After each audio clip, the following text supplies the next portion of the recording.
would tell you there is not a strong correlation. So it has to do with a lot of factors besides funding.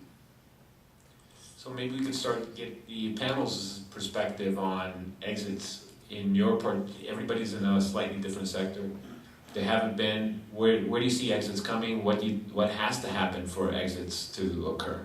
So Jasper, maybe you can start. You know, you're the tip of the spear here in solar. Yeah, literally. Yeah, it's a little scary, I would say. I think the exits that have happened in the market, you know, in the area that's close to where we are, like Enphase, haven't been fantastic. They've, you know, I think there's still potential with Enphase specifically, but it hasn't been a huge success. I think the only really interesting exit has been Tesla. I'm not sure for all investors involved, but at least in terms of the value, that was pretty interesting. But I think it's been a challenge. For us specifically, we're looking very closely at Solar Cities IPO. They have filed recently privately on the New Jobs Act. They don't have to file the S1 publicly. So we're very curious to see when they actually go public what their financials look like, and how profitable are they, or what growth rate are they on, and then how the market is valuing them. I think that's a real litmus test for us and the whole industry to see how the public market is receiving them. Cliff, how about you? You know, you get this question from investors a lot. You know, like, what do you think about the exit? But honestly, I don't worry too much about the exit. I mean, I just worry about building a great company. And if we build a great company, great things are going to happen. We're in a particular, you know, market sector where there's a lot of humongous, you know, potential acquirers. So there's lots of opportunity for somebody to come along and make us an offer we can't refuse. But the market's so big, and we're having enough success that, you know, I think an IPO down the road is even a possibility. But I think really the main thing is just to build the company, build value. I was thinking more about what do you see has to happen in the energy sector for exits? What's your crystal ball say about not necessarily well, I think Vigilant, but everybody else? They need to be valuable, right? Or strategic, one or the other. And until that happens, people, you know, there's not much is going to happen.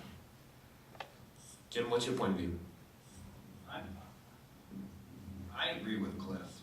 I mean, we're more focused on building a great company, getting the right people, getting the right customers, and executing right now than we are on getting acquired or even thinking about an IPO. Yeah, we occasionally have a conversation because of our ABB relationship about what might happen there, but they're maybe a 20% ownership position in the company right now, so you know, there's other people that are solid as well, but I think growing a great company right now is really important to us. Tom, how about you? I mean, not necessarily about Primus, but what do you see within your sector? What has to happen so we get out of this trough of disillusionment? Sure. So I think the focus on building a great company is spot on. You need to do that. I think there also has to be some non-zero calorie spent on creating options for your shareholders, right? We all just work for our shareholders. So, you know, to take the Versa example, right? Having SAP as an investor certainly probably was a smart move on their part because SAP got an early look at them.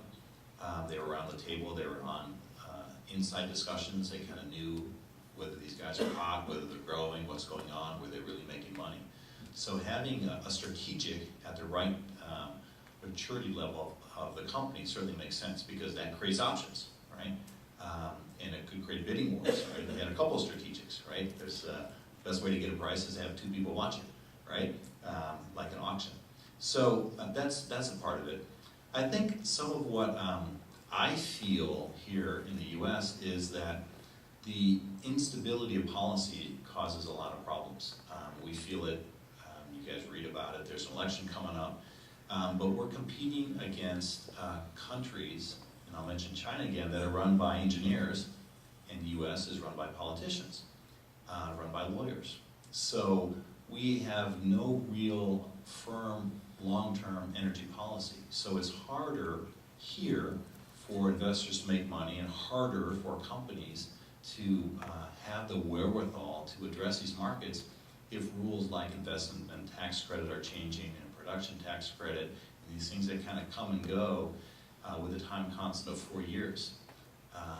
Because the folks we're competing against aren't up to that, right? It's very clear in the China 5-year plan where they're going on solar, on storage, on a lot of these things. So one thing that we certainly could use here in the U.S. and in the Valley in particular is some stability of policy. I think that that will help. So this is, Ann? If I could just comment on that, two things.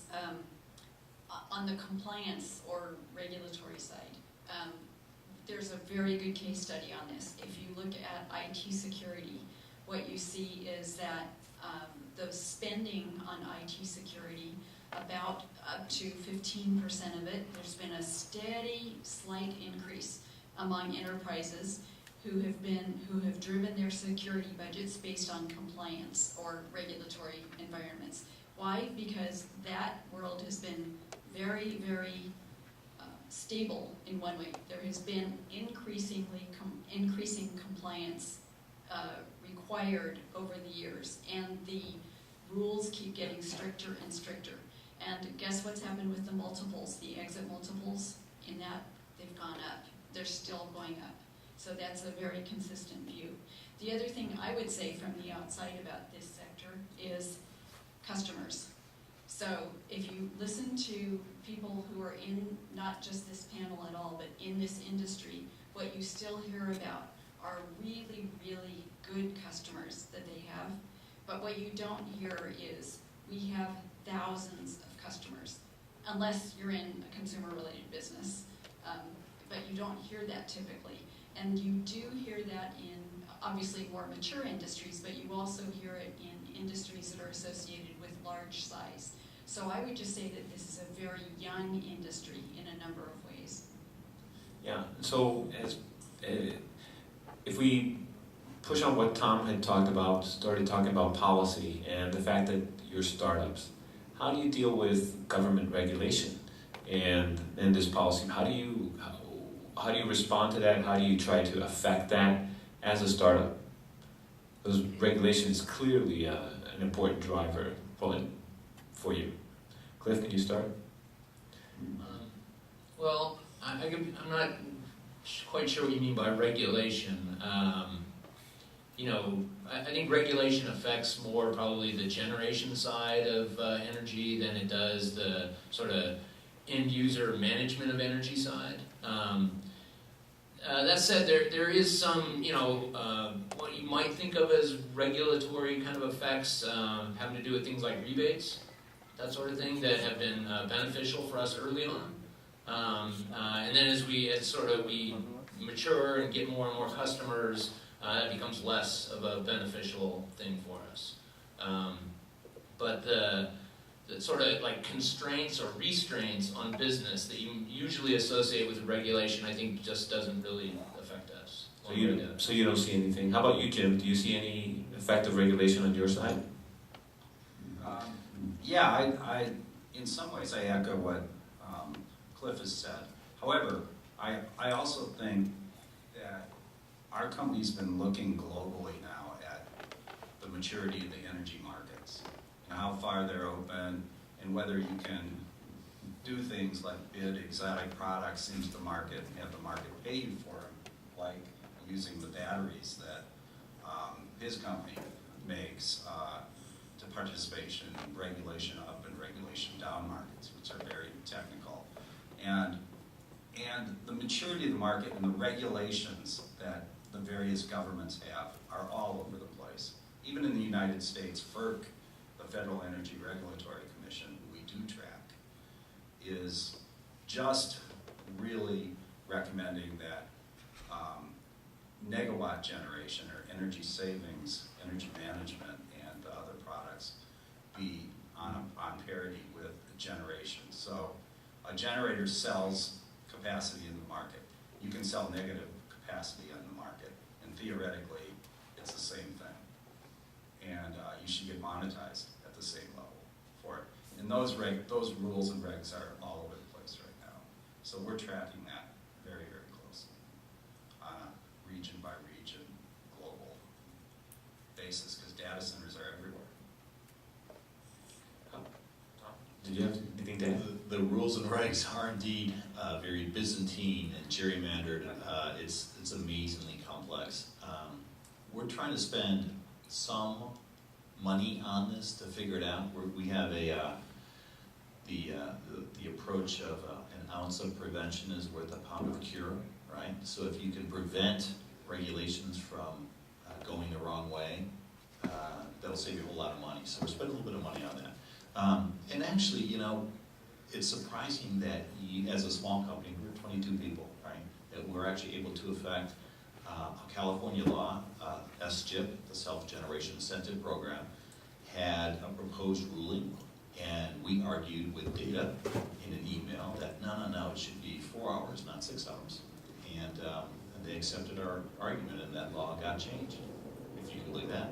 And we did the same thing on a FERC ruling, right? We argued and we recited 20 times in a ruling, and that took a little bit more. We actually had to fly to Washington and talk to a couple of people, but I mean, it was a couple $1,000, and democracy does work, surprisingly. The energy guys are very open. They tend to say, well, we're going to do this. Give us your comments. You got 90 days to comment, and they go, oh, maybe we won't do that. We'll do this instead. So you can affect the rules, and if you do that right, then, you know, because these will take a long time to change, right? And people don't like changing electricity, right? AARP really doesn't want to go to time of use electricity, even though it's more expensive to produce electricity in the middle of the afternoon. So if it was a truly open system, you charge more for electricity in the afternoon. But you know, my mom and all the other retirees are home, and they don't want that. So these things change forever to change. So if you have maybe we're going to try the little changes so that it's easier when we're ready to go to market. That's the approach we're taking.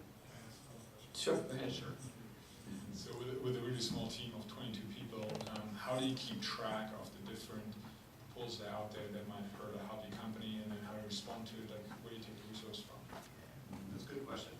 How do you do that economically? So fortunately, the storage industry has a good trade group that helps them, right? And it costs us a couple $1,000 a year to be a part of the trade group, and they help track it, and they have 40 different participants, so the money works for them and the money works for us.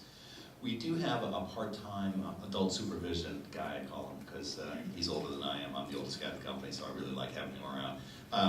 And he comes in for an afternoon. It seems like that's an important thing, have somebody older than you in the company. Absolutely. Yeah. So I get a coffee every day. It's great. And he helps track it. And it costs us a little bit of money and stock, right? These guys don't need money, so you give them a little stock, and it's going to be worth something someday, we all hope. And he helps us track that. So if you can find that right guy or the right group, that will help. Jasper, how do you deal with regulation? I know that there's many things that affect you. For example, what happens in New Jersey affects you, what happens in different things in solar. Yeah, so we had an interesting experience in New Jersey. It's a really good example of how it can go wrong. So, luckily it wasn't costly to us, but we just started an operation in Jersey it's been a year ago now. Literally within 3 months, the SREX there, the kind of local rebate, dropped in value dramatically to the point where it just couldn't, offer an attractive product to our customers there, and we closed down shop again. And reacted very fast to it. I think we're not at the point where we don't have any resource in-house to be able to affect regulation. We're trying to stay away from it, stay out of it, stay out of the firing line, and just plan ahead and really go after the markets that we think we can have a stable product. We can see what's going to happen. Like the California state rebate for solar is very stable, very well designed compared to some of the rebates out there that are very volatile and can go away overnight. But then, we also have the benefit right now that there's a big solar lobby in California, partly because of all the money that's been poured into this industry. So we definitely benefiting generally from a very positive sentiment towards the industry. So what we see here is many different approaches to regulation. Some more active than others, some global, some very local, and maybe some sectors where the regulation doesn't really affect you. As far as rebates go, our the thing that we've done, like I said, we actually utilize them early on to get going. But the thing that we've, I think, really tried to focus on is to have a value proposition for customers that works whether or not there's a rebate, so that you can just kind of be independent of all the various different ways that rebates work and don't work and complicate things sometimes. And so if you just don't need that, that's, I think, the best way to go. And I think that's been one of the knocks against the industry, that it has required government intervention, government support in order to be self-sustaining, and to the effect that it gets to the point where it really doesn't matter what the rebate is, and it still makes sense on the dollars and cents point of view, that it'll be good. So maybe we don't have a whole lot of time left, so maybe let's shift gears, because I know this is an entrepreneurial group, to get the panel's perspective on kind of the future and maybe some advice for entrepreneurs. First, the first question is kind of, where do you see energy innovation going? You guys are all clearly on the front line of business model innovation and going to this Clean Tech 2.0, but where do you see the future in front of you for people in the audience, people who are starting new things? So Jasper, maybe you can start.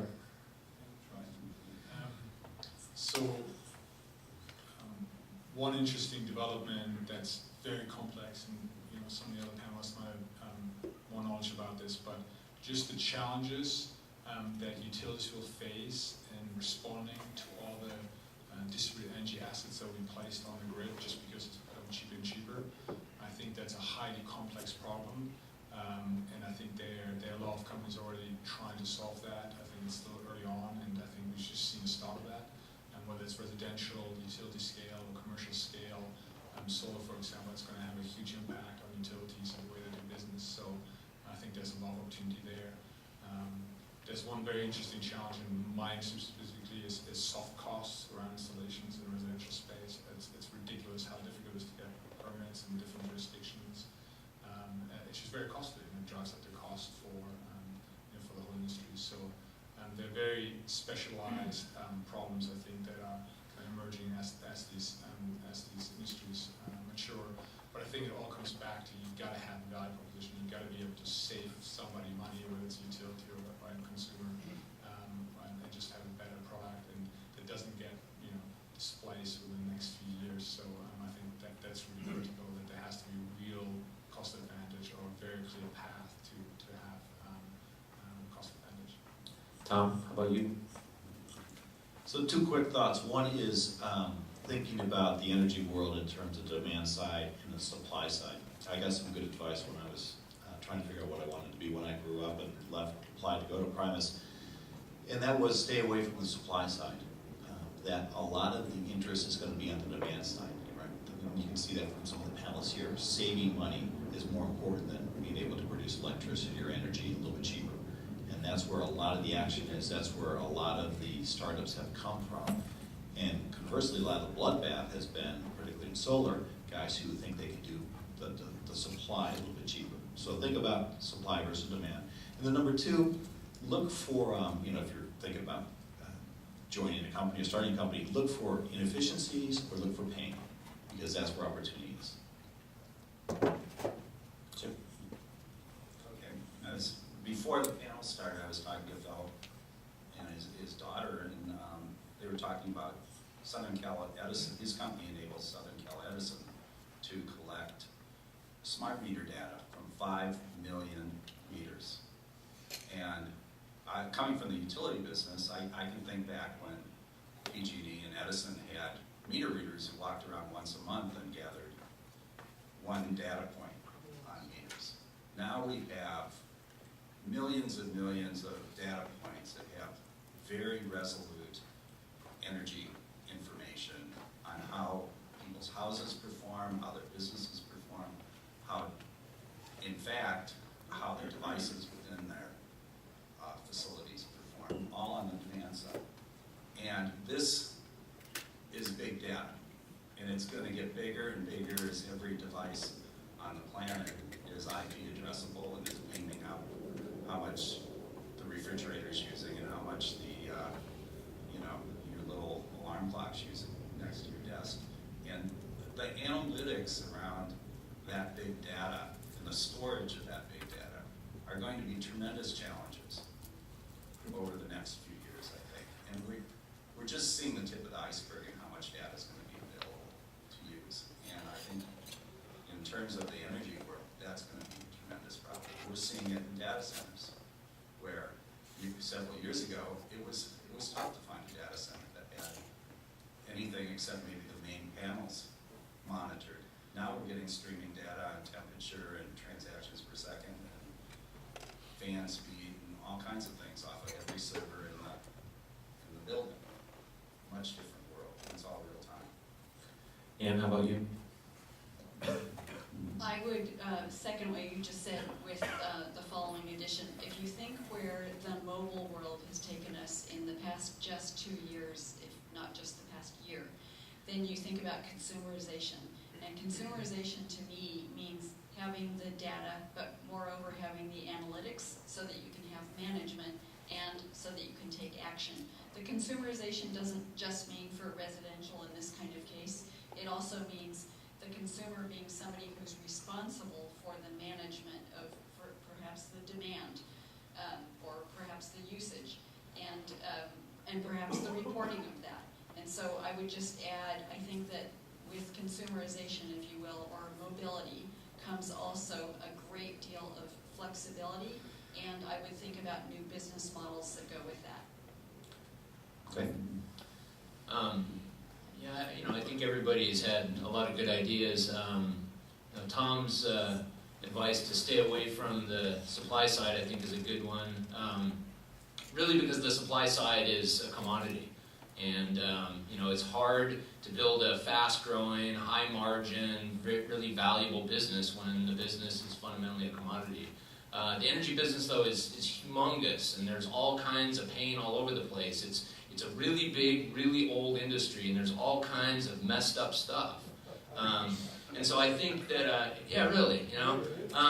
and so, it's going to come, I think, from like clever application of new technologies, big data, things like that, to painful parts of the energy delivery where you don't get stuck being a commodity.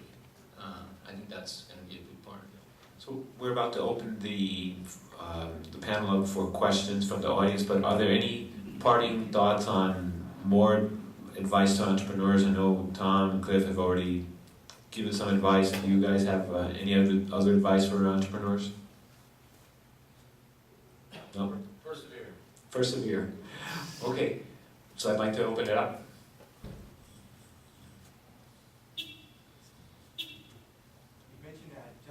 Consumers are interested in saving money, and therefore the investors are chasing that market. I'm wondering whether you envision, any of you in the future, that consumers will put more emphasis, more value on reducing greenhouse gases. Consumer emphasis on reducing greenhouse gases.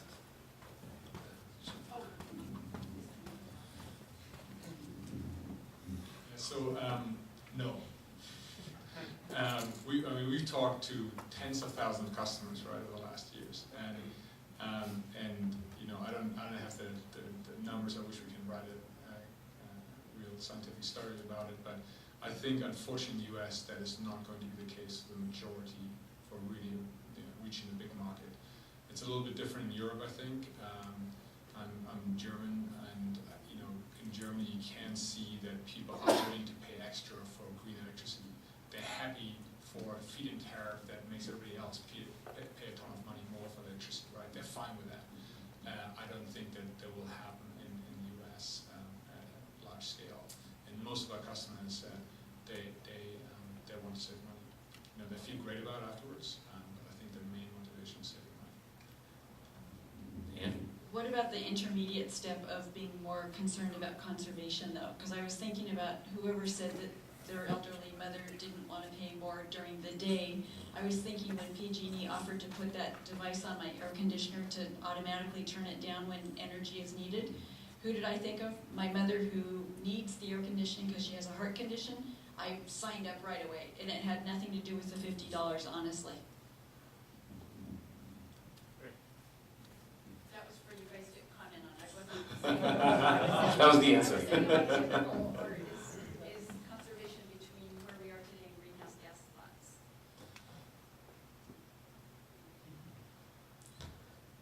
Jasper? I mean, I'm sticking to my most people are looking to save money. You know, I would say, you know, if somehow or another greenhouse gases become regulated, so that if greenhouse gases become regulated, like, and maybe that might happen in Europe, maybe, then it'll matter. But that's because then it has like real hard dollars associated with it. At the end of the day, it's about money.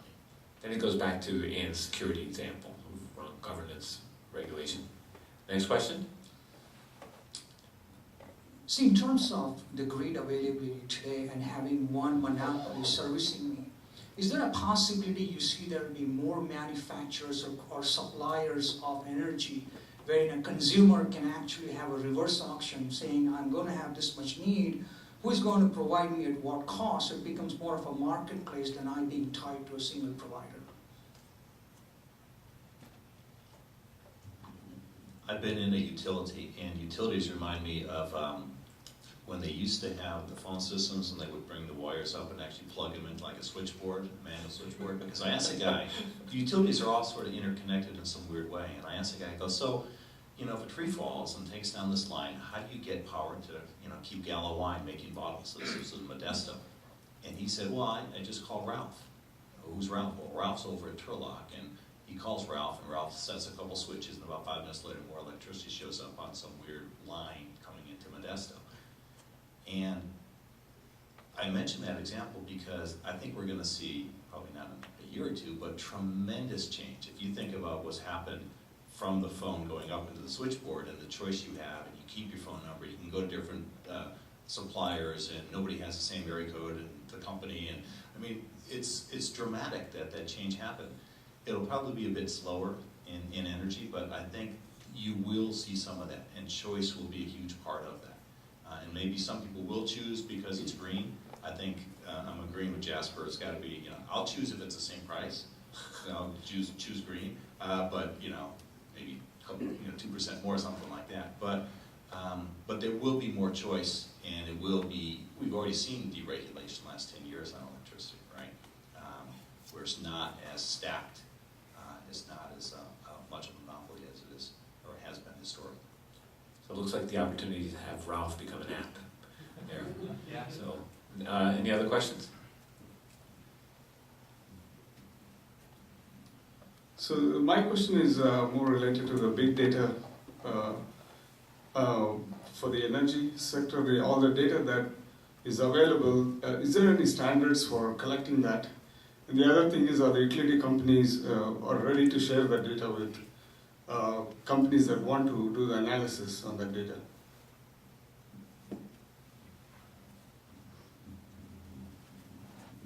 Well, it depends. It's a great answer. I think that companies like Google had this Google Energy application that they were going to bring to market on the hope that they could get at the smart meter data and then be able to develop all kinds of analytics around consumers and targeting products and services, smart services to consumers. But it didn't happen because the utilities haven't opened up the availability of that to third parties.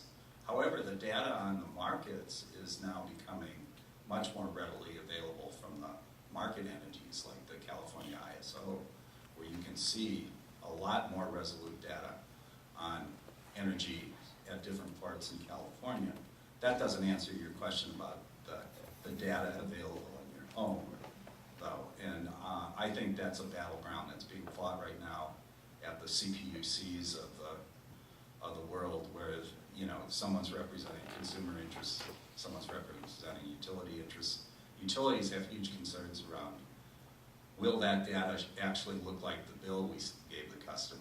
So they're very afraid of opening up that box right now. I think you'll see it, but I'm not sure how fast it'll really happen. Any other questions?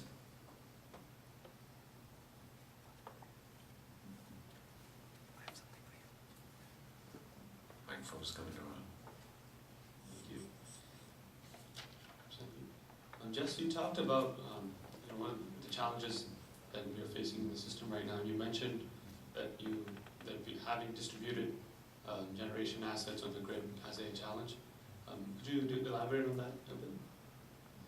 Yeah, so one of my favorite learning experience, coming to this industry, I'm sure you know, talking about this, but I was fascinated by the fact that, the utilities have three main components if you really break it down, super simplified: generation, transmission, and distribution. And most utilities have no idea what's going on beyond the distribution centers. Like, they don't know how much demand is going to come online, they need to fulfill. They have very little time to react to that. So I think, with new distributed generation assets coming online, with potentially people starting plugging their EVs, right? An EV adds 1 or 2 houses to a neighborhood, right? Just charging it. So there's just a lot of challenges that I think utilities are facing with responding to all these changes.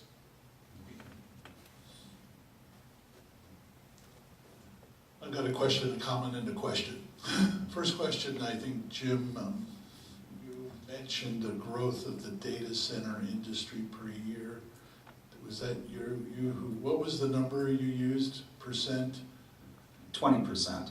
20. I thought there was a 0 next to the 2. I just wanted to That's get being that bantered clarified. around Okay. from multiple analysts. So. Somewhat, certainly jack of all trades comment to what Jasper just said. Utilities do build their generation plants for peak demand. So actually that peak demand may last an hour to 4 hours or 6 hours a day, usually during the workday, but the rest of the time, much of their generation is going unused. And a couple of you guys have background in the utility industry, you can verify that if that's my remembrance. So we've got a very inefficient system generating power, certainly here in the United States. I don't know if it's different there. The third question is my disruptive question. And this may require an NDA. Since you were talking about demand being core to at least 3 of the companies that are here, what kind of ROI or savings are you guys supplying your customers that they're not now getting if in their data center, and it seems like you're all data center related, data server factories, I call them, not farms. But, obviously in selling your services or products, you've got to be telling your customer, and it sounds like you've done a good job of that, what's the ROI? What's the savings that they're getting from whatever their benchmark was before you came in the door to when you've installed and they are happy campers, and what is the ROI there? So, the ROI that a customer is comfortable with kind of varies from different parts of the industry to others, but when you start getting over 2 years, you start losing customers. Simple payback. And that's for lots of reasons. I mean, their cash is a finite resource, and there's a lot of things they can spend money on, and some of those things pay back fast sometimes. So you got to be able to deliver a good ROI. In the public sector, they'll tolerate longer simple paybacks than that. But private sector, the kind of companies that we're doing business with, companies like Verizon, there's nothing unique about them, but when you start getting over 2 years, the customers start falling off. Not that you can't, they'll sometimes pay for a 3 or 4 or whatever, but it's just harder. It takes longer for them to make a decision, more likely they won't, and all that. Thank you. Next question. Yes, I would like to revisit the question about the cost saving and value proposition. I appreciate the fact that you start the business with the foundation of disruptive technologies, like Tom mentioned, and also a value added. But that is tremendous value. But on the other hand, if you try to put yourself to put in a low cost like Jasper mentioned, then it will be very difficult for the entrepreneur to survive. For example, in the Valley, we have the Apple computer. You know, this Apple product is much more expensive than anything else in comparison. But everybody loves Apple, not only in the US, overseas, because they produce the product which is a high-end, beautiful, and so on and so on. So I think if you go to business and have to compete with commodity pricing, it appears that you put yourself too much in the box to compete with that. Why don't we in Silicon Valley with a lot of brain, a lot of intelligence, problem solving, why don't we look into something high-end with a high value proposition? For example, like Tesla, they just announced they're going to launch and ship the Model S electric car, which is like $60,000 to $70,000 per car, much more than the Honda Civic or the Civic car. And they make an announcement they have already 10,000 customers want to buy the car. Okay. And so I'd like to ask you about the cost saving and the value of the greenhouse gas saving. Is this something we should focus on and we compete on low pricing? That's a classic question. How can an entrepreneur deliver low cost, high value, and get high margins at the same time and quickly with capital efficiency? Yeah, and being nimble.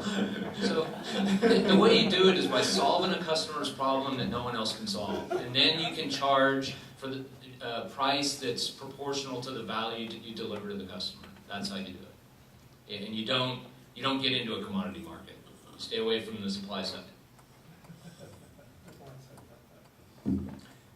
I have a question. I think this is a great panel. Had it been a energy for data center management, I think a lot more people would have shown up. One of the things that we notice as we work with data centers is that there's a huge, growth in the storage and the energy consumption for the storage. While on the compute side, it looks like it's being solved by, the high density of machines on a system. Are there things that you folks are focusing on in terms of addressing, watts per MIPS problem in the data centers? So as most of the large enterprises seem to be looking for the cost for watts per MIPS as they move data centers from Texas to Virginia to Oregon and places like that. Thanks. Okay, go ahead. The answer to that is yes.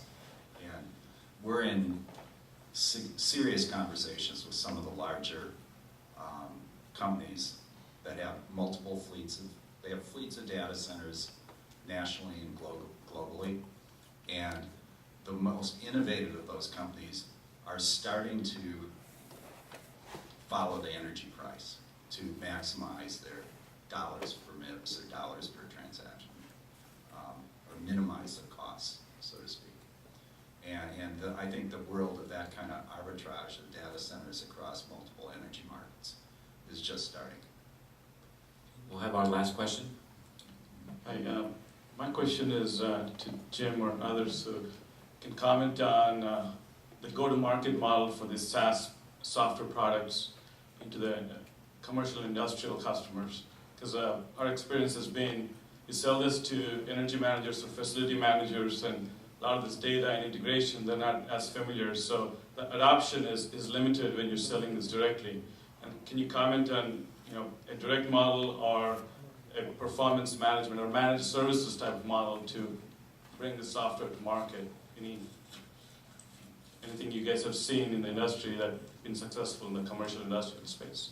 We've seen the resistance to the cloud-based software as a service delivery drop over the last 2 years. And especially in, say the financial services industry, which we focus on as one of our major sectors. As soon as Salesforce.com broke that market, the answer is now no longer, no, we don't do that. Everything's in-house or on-premise. They'll consider cloud-based software as a service type solutions. We find the on-premise type type solution can be very difficult to deploy and maintain over time because you have limited visibility to what it's really doing. And so the cost to the customer is much higher, and they're starting to see that. Of course, there's industries like intelligence that will never allow that to happen, and we have now mandates in the federal government for federally secure cloud-based implementations that will change that a little bit, but still, in the commercial markets, it's starting to gain acceptance. I'd say, but it's starting. It's not universal. We see this over and over, regardless of the kind of solution. And in the past 2 years, I would say that software as a service or subscription models have become much more popular. I was listening to a company today, in fact, tell me that it's not just that the model is pay for a year or pay for a month or pay for a portion of a day of a server. It's not just that. It's also risk. If they don't like the solution, they just say after a month or a year, no thanks, and that's it. And of course, the unspoken element here is that budget pressures have been severe since 2007, and so if this can come out of operating expense rather than capital expense, so much the better as well. And on that note, I'd like to thank the panel. It was a wonderful panel, and you can see where energy is going, and hopefully we will be getting out of this trough of disillusionment fairly soon. Thank you very much.